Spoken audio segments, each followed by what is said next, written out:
아멘. 마태복음 14장 13절입니다. 13절과 14절 같이 읽겠습니다. 예수께서 들으시고 배를 타고 떠나사 따로 빈들에 가시니 무리가 듣고 여기 돌로부터 가서 나아가니라. 예수께서 나오사 큰 무리를 보시고 불쌍히 여기사 그 중에 있는 병자를 고치 주시니라. 아멘. 자, 우리 예수님께서 이제 베세다 광야죠. 그쪽으로 전도를 하러 가셨는데 사람들이 엄청난 사람들이 막 따라오는 거예요. 자, 그런데 우리 예수님께서 그 백성들, 사람들을 보시고 불쌍히 여긴 것을 연민이라고 하죠. 연민. 불쌍히 여긴다. 불쌍히 여기는 마음을 가지고 있는 것. 그게 연민이라고 그러죠. 자, 지금 이 대한민국이 백성들이 지금 어디로 가는지를 몰라요. 그게 참 알고 있는 사람이 볼 때는 너무나 불쌍한 거죠. 예. 어제 저녁에 서울서 내려오다가 좀 늦게 출발해가지고 저기에서 갈아타야 되는데 항구역을 깜빡 놓쳐버린 거예요.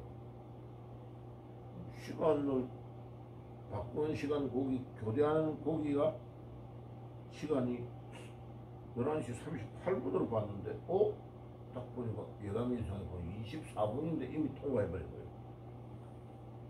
그래서 다시 항구역 되돌아와가지고 딱 하는데 밤이 늦으니까 막차가 가버린 거예요.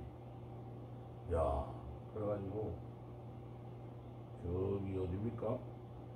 거기서 수시 택시를 탔어요. 택시 타가지고 이야기를 꺼내는데 나이 한 60 정도 됐는데 운전수가 보니까 나는 자빨입니다 이래요. 자빨이다 이 말이 무슨 말이냐면 이재명이를 지지한다 이 말이에요. 그래서 내가 참 기가 막혀가지고 이재명이나 이제 자기가 말을 하기가 곤란하니까 이재명이나 윤석열이나 똑같대. 그건 물타기식이야.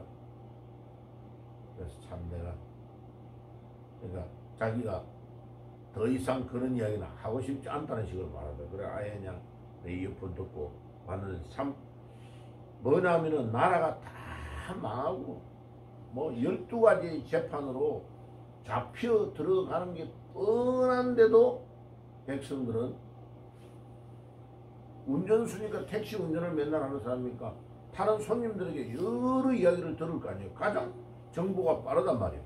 그런데도 내가 듣고 싶은 거는 듣고 듣기 싫은 거는 듣지 않는 거예요. 그러니까 내 속으로 네 같은 인간은 완전히 북한처럼 공산주의가 돼가지고 택시도 못하고 자유가 어디 있어. 북한의 택시 운전수가 어디 있어. 그러니까 기업체 삼성과 같은 기업체의 돈을 뺏어가지고 처음에는 주면 좋지 100만원 200만원 조금 있으면 기업이 망해버려요. 그럼 직장 어디로 가요? 직장이 없어져버려요. 다른 자체적으로 생산하는 공장들이 다 없어져 버린단 말이에요. 그럼 다 망해버리잖아. 그게 지금 현주소가 북한이야. 우리의 창의력과 우리가 스스로 노력하고 사람은 통제돼 가지고 나올 때에 뭔가가 새로운 게 나오는 게 아니고 자유를 줄 때에 자기가 자기 스스로를 하고 자기가 자기 땅이 있고 자기 먹고 살 거 있고 그럴 때에 열심을 내가 일하는 거예요. 그래서 자유민주주의와 공산주의는 완전히 다른 겁니다. 예? 비슷한 것 같아? 아니라니까. 저들은 딱 이재명이 책에 봐요. 주한미군 철수, 연방제 통일, 밑에가 뭐야? 모든 기업체는 싹 다 착취, 압류해가지고 다 나눠준다는 거예요. 그게요, 미국 옆에 있는 쿠바, 엄청나게 잘 살았습니다. 싹 빼앗아가지고 줘버렸죠. 아무것도 먹고 살 데가 없잖아. 베네수엘라, 세계에서 기름이 가장 많이 나는 나라 중에 하나입니다. 싹 뺏어가지고 세계의 탑랭크에 살고 있던 나라가 세계에서 제일 가난한 나라로. 예? 그게 실제로 지금 다가오고 있는데도 백성들은 못 깨달은 거예요. 그래서 지도자인 우리가 볼 때는요, 백성들이 너무 불쌍한 거예요. 이게 예수님이 따라다니는 백성들을 향하여 볼 때에 불쌍히 여기는 마음을 연민이다. 연민. 자, 그 밑에 보세요. 예수님께서 14절에 보세요. 예수께서 나오사 큰 무리를 보시고 불쌍히 여기사. 우리 예수님이 불쌍히 여기는 마음, 연민을 가지고 있었습니다. 연민. 불쌍히 여기는 마음. 그 다음에 두 번째, 그 중에 병자를 고치시니라. 우리 예수님께서 병자를 고치셨다. 돈이 없으니까, 가난하니까, 몸이 아픈데도 병원에 갈 수 있어요, 없어요? 없잖아요. 지금 우리 대한민국은 이게 전 세계에 우리 대한민국밖에 없어요. 국민 모두가 연금을, 아니 다 보험이 돼가지고 병원에 가도 그 좋은 의료를 진료를 받고 치료를 받는데도 돈 조금만 내요. 예. 이게 만약 중국 사람들 지금 조선족이 들어와가지고 불법으로 수술하고 이래가지고 보험 수가가 올라갔지. 원래 이제 내가 미국에서 종로에 나왔을 때에 내하고 사모님하고 낼 때에 보험료가 13,000원밖에 안 됐어요. 지금 얼마냐? 내 미국에서 왔다고 15만원 내라, 18만원 이렇게 내라 그래요. 그리고 그것도 보험공단에 막 따져가지고 15만원, 14만원 이렇게 내라고 보험 그게 와요. 봐요. 10배 이상이 올라버렸어요, 지금. 그런데도 우리 대한민국의 보험료가 훨씬 쌉니다, 미국보다. 자, 미국 같은 그 세계 최강의 나라가 흑인, 멕시코에서 온 사람들, 이런 사람들요, 거의 절반은 보험이 없어요. 보험료를 낼 돈이 없어서 보험을 가입을 하지를 못한다니까. 우리나라는 박정희 대통령 때에 저 부산에 있는 녹십자 병원이 보니까 그 의사가 자기가 스스로 가난한 사람들에게는 병원에 왔으면 카드를 딱 만들고 그 병원 자체에서 그 사람이 북한에서 넘어온 의사예요. 자기 가족들 다 두고 우리 고신의 장로님이었어요. 자기 부인을 데리고 오지 못해가지고 내가 빨리 우리 가족을 데리러 올게 하고 남쪽으로 왔다가 우리나라가 딱 전쟁이 중단돼 버리고 휴전선이 딱 깔려가지고 북한에 넘어가지를 못해가지고 그냥 생이별이 돼버린 거예요. 그러니까 이 의사는요 얼마나 이 장로님이 믿음이 좋았냐면 80, 90이 돼가지고 돌아가실 때까지 자기 혼자로 있다가 그냥 죽었어요. 왜? 자기 부인을 북한에 두고 내가 남한에서 아무리 좋은 환경에 있어 나 결혼 안 하겠다. 그럼 결혼 안 한 거예요. 그래서 그 의사 선생이 자기 병원에 사람들이 막 어마어마하게 부산에 와 있는 피난민들이 오니까 한 번, 두 번, 세 번, 네 번 왔을 때 온 거를 기록을 다 카드로 남겨가지고 그 다음에 올 때는 거의 공짜로 해주는 거예요. 그래 그거를 박정희 대통령이 보고를 받은 거예요. 그래가지고 그 의사를 불렀단 말이에요. 아니 장모님 그 이렇게 한다는데 그럼 병원의 운영은 어떻게 해요? 이러니까 그래도 대통령 각각 저 가난한 사람들이 있지만은 또 부자들이 올 때는 어느 정도 돈을 받으니까 이게 병원이 돌아가는 데는 문제가 없습니다. 그래가 그 청십자입니까 녹십자입니까 그 병원의 모든 의료 제도를 우리 대한민국 국민들에게 딱 한 번만에 하도록 해버리라 해가지고 대통령 명령을 내려가지고 우리나라를 의무적으로 다 하게 만들어버린 거예요. 그게 신의 한 수예요. 지금은 할 수 있느냐? 지금은 새로 개혁하려면 할 수 없어요. 어마어마한 돈이 들어가기 때문에. 그러니까 독일도 부러워하고 미국도 부러워하고 전 국민이 모든 보험 카드를 다 들고 있고 이제는 카드를 안 가져가도 컴퓨터로 치면 딱 알 수 있도록. 그리고 요즘은 이제 좀 개정이 내가 외국 사람들이 너무 가짜로 오기 때문에 본인인지를 주민등록으로 확인을 하더라고요. 병원에서 이제 확인을 하더라고요. 그래서 봐요. 우리나라의 의료기술과 우리나라의 의료의 능력이 세계 최강인데 온 백성이 그거를 도와주면서 하니까요. 국민들의 건강 상태가 얼마나 좋았냐. 지금은요. 옛날에는 60을 거의 못 넘겼어요. 지금은 여자들은 83세인가 그래요. 평균 연령이. 남자는 조금 적어요.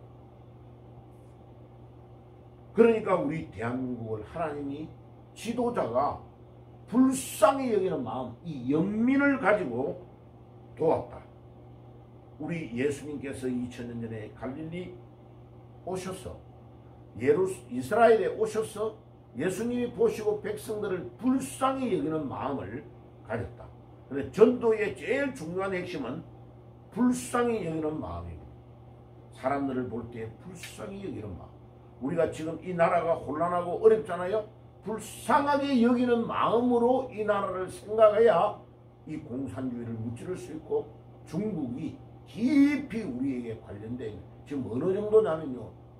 중국이 우리나라에 들어와 있는 게요. 제주도의 중요한 아파트, 빌라 엄청 비싼 거 있죠. 거기다가 중국 사람이 다 사는 거죠. 지금 이 중국 애들은요. 그냥 우리나라를 차지하는 거 아닙니다. 미국도 중요한데 막 미국이 개방을 해가지고 중국을 그냥 같이 잘 살아보자 하고 받아들였는데 이들이 막 미국의 뉴욕, 그 다음에 뭐 시카고, 그 다음에 LA 같은 데 중요한 데의 땅들과 건물을 부정으로 중국에 있는 돈을 빼내가 다 사게 했단 말이에요. 나중에 보니까 이것들이 전부 다 간첩질을 하면서 미국의 중요한 자료, 우리나라의 중요한 거를 전부 다 빼돌리는 거야. 이제 미국에 봐요. 얼마 전에 대통령 그거 취임식 하는데 초청이 됐는데 이미 트럼프 대통령 쪽에서 연락이 가가지고 중국의 중요한 사람들이 들어가지 못하도록 들어가는 걸 허가를 안 해줘 버리는 거예요. 난리가 난 거예요 지금 중국이. 자 우리 대한민국에 지금요. 이제 지금 저들이 제일 겁내는 게 뭐냐면 중국 사람들이 우리나라에 들어와가지고 우리나라의 투표를 조작하고 있는데 이게 들통이 다 나버리면서 대한민국하고 미국하고 연결을 해가지고 중국 사람들을 퇴치하는 쪽으로 나가니까 난리가 난 거예요. 그래가지고 지금 대통령 관저 앞에서 데모하고 있는 중국 애들이 이때까지는 이제 한국 사람이 뭘로 몰랐단 말이에요. 그런데 이제 젊은 애들이 나오면서 휴대폰을 딱 들고 좌파들 모임에 딱 가가지고 니는 누구야? 니는 이름이 뭐야? 말해봐. 한국말로. 한국말로 말을 못하는 거예요. 중국이가 데모를 하고 있는데. 거기에 천안문에서 옛날에 수십만 명이 탱크로 들어와가지고 중국의 민주화를 위해 떠들다가 죽었단 말이에요. 그때 불렀던 노래를 중국말로 된 거를 틀어준 거예요. 학생들은. 막 중국말로 트니까 그 노래를 들을 때에 거기에 앉아있든지 침묵하고 있으면 다 잡히더라고요. 지금 중국의 공안들이요. 우리나라에 수십만 명이 들어와 있습니다. 중국에서 완 애들이 자기 중국을 위하여 우리 한국의 중요한 정보를 빼내는 것을 하고 있냐 안 하고 있냐 감시를 하는 거예요. 그들을. 근데 그 사람들을 우리나라 법으로 민주당이 반대해가지고 간첩으로 잡아놓을 수가 없는 거예요. 외국인이 우리나라에 불이익을 입힐 때에 간첩법을 통과시키자고 오래전부터 지금 우리 우파 쪽에서 법안을 만드는데도 민주당이 부정으로 들어가가지고 반대를 해가지고 그게 통과가 안 되니까 중국은 그걸 아는 거야. 들어와서 지금 중국의 대대적인 스파이들이 활동을 하고 있는데도 우리는 그 애들을 잡아놓을 수가 없는 거예요. 그래가 막 식품 뭐를 위반했다 이런 식으로 해가지고 몇 개월 구류시키다가 놔주니까 이 애들이 활개를 치고 돌아다니는 거예요. 지금 이 대한민국이 당한 위기 상황을 사람들이 몰라요. 그러니까 이제 우리가 퇴치해야 되겠다. 이 중국 애들을 다 쫓아내야 되겠다 하고 지금 막 그들이 모이는 모임에다가 중국 그 천안문의 노래를 막 틀어주니까 이 애들이요. 그거를 듣고 있는 상태에 가만 앉아있으면 안 되거든요. 중국의 법에 다 걸린단 말이에요. 그러니까 싹 빠져나가는 거야. 도망가는 거야 막. 자, 이 안에 있는 이 모든 우리나라를 다 잡아먹으려고 하는 이 중국의 세력과 북한의 세력을 우리가 뽑아내지 않으면 나라가 지금요 사실은 거의 우리나라가 다 넘어가 있는 상태예요. 그런데 백성들은 지금 그걸 아느냐? 뭐 아무리 가서 말해도 목사님이 이야기해도 도로한 타버려. 그래 얼마나 비겁하나 말이에요. 봐요. 그 앞에 나가서 막 밤을 쉬면서 지금 대통령 관저 앞에서 막 겨울에 그 하고 있는데 한 번도 거기 가가지고요 도와주려고도 안 하고 여기 앉아가 뜨뜻한 노인중에 앉아가지고 한도나 치고 있고 정신이 다 썩었어요. 백성들의 마음이. 그 나이가 봐요. 어린애라면 철이 안 들었을 정도 70, 80 넘어가지고 6.25를 다 겪었던 사람들이 나라가 지금 공산주의로 다 망한다는 말을 해도 에이 나라가 뭐 망해. 어저께 택시 운전하고 내가요 진짜 밤만 늦지 않으면 당장 그 택시에서 내려오고 싶더라고. 난 네 같은 사람에게 돈을 주고 싶지 않다고. 예, 내가 걸어서라도 그냥 죽전에서 여기까지 거리가 너무 머니까 내가 막 그냥 딱 내려와. 차 세우라고. 네. 당신한테 돈 주기 싫다고. 딱 내려오고 싶은 마음. 그렇게 우리나라의 이 자유민주주의에서 밥 먹고 살면서요. 하나도 공산주의가 얼마나 무섭다. 이재명이 같은 저런 애들이 나라를 당황치고 있다는 걸 볼 줄을 모르고 판단을 할 줄 모른다. 그럼 그 사람은 국민이 될 자격이 없는 거예요. 와, 내가 이 새벽에 나와가지고요. 이런 말 절대 안 해야지. 내가 그냥 성경만 딱 이야기해야지. 이러는데 올라오면요. 너무 마음이 막 이 백성들이 너무너무 안타까운 거예요. 우리 예수님의 마음이 어땠을까? 돌아갑시다. 본문으로. 이 본문에서 우리가 알아야 될 것은 사실은 내일 해야 되는데 자 여기에요. 이 본문이 올라가면요. 본문이 예수님의 이 오병이어에 대한 기적의 사건이 마태복음, 마가복음, 누가복음, 요한복음이 다 기록되어 있어요. 얼마나 중요하면 이 본문을 마태도, 마가도, 누가도, 요한도 이걸 기록을 다 하고 있어요.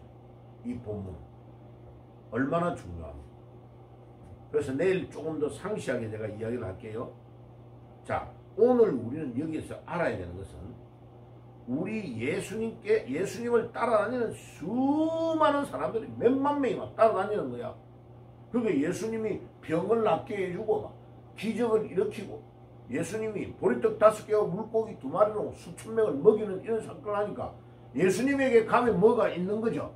그러니까 사람들이 막 따라다녀. 따라다니는데 이 백성들이 진짜로 무엇을 해야 되는가? 예수를 믿는 것이 얼마나 중요한가? 이런 건 다 놓쳐버리는 거예요. 그래서 오늘 우리가 알아야 되는 것은요. 백성들이 정말 예수님이 사람들을 향하여 고뇌하며 연민을 가지고 불쌍히 여기는 마음, 이 마음이 우리가 예수를 믿는 사람이 교회를 다니면서 목사님에게 매일 새벽기도의 말씀 듣고 주일날 설교를 듣고도 깨달음이 없고 안 믿는 사람하고 똑같으면요 우리는 진짜 교회 다니는 의미가 없는 거예요. 아무것도 없는 거예요. 우리가 깨달아야 돼요. 깨닫고 이 나라의 위기상을 딱 깨달아서 에스겔서 33장에 보면 하나님이 우리를 파수꾼으로 세웠단 말이에요. 파수꾼으로.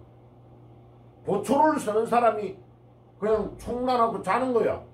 그러면 적군이 쳐들어오면 우리 아군이 싹 다 죽는 거예요. 우리 백성들이 다 죽는 거예요. 우리는 깨웠어. 이 나라가 위기상이다 하는 것을 깨닫고 계속 이것을 가르쳐줘야 돼요.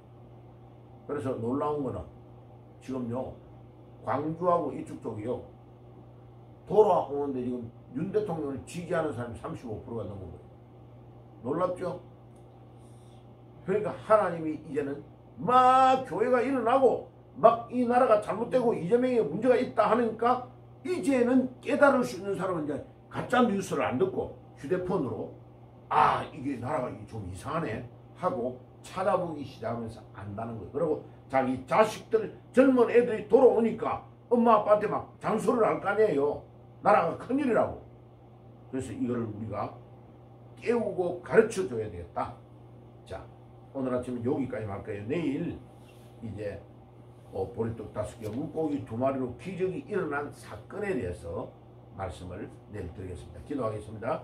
주님, 우리 예수님이 예수님을 따라다니는 수많은 사람들을 향하여 불쌍히 여기고 연민을 가졌던 것처럼 우리도 이 나라의 백성들, 깨달지 못하는 백성들을 불쌍히 여기는 마음으로 하나님의 마음을 전달하는 저희들이 되게 주옵소서.